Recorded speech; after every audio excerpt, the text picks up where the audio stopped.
Ya, baik. Silakan dibuka mushafnya di surah Al-Isra, surah Bani Israel, ayat yang pertama. Ya. Jemaah sekalian, jadi surah Al-Isra ini dinamakan sebagai surah Al-Isra, juga dinamakan sebagai surah Bani Israel. Dinamakan surah Al-Isra karena di dalamnya disebutkan tentang peristiwa Isra. Ya, tentang peristiwa Isra sebagaimana yang disebutkan oleh Allah Subhanahu wa taala di awal surah ini atau di ayat yang pertama, subhanalladzi asra. Dan sebagaimana yang kita ketahui bahwasanya peristiwa Isra adalah peristiwa yang merupakan mukjizat Allah Subhanahu wa taala yang Allah Subhanahu wa taala berikan khusus terhadap nabi kita Nabi Muhammad sallallahu alaihi wasallam.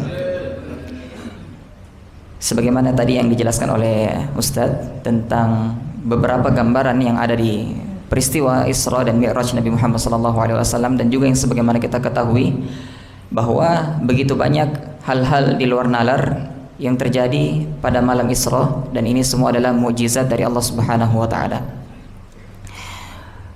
Di ayat yang pertama Allah Subhanahu wa taala berfirman subhanalladzi asra bi'abdihi.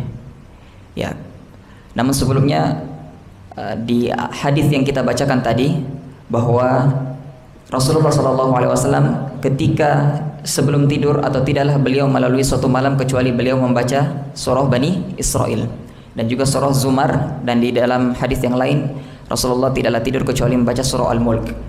Jadi ini adalah wirid Nabi Muhammad SAW yang tiap malam dibaca.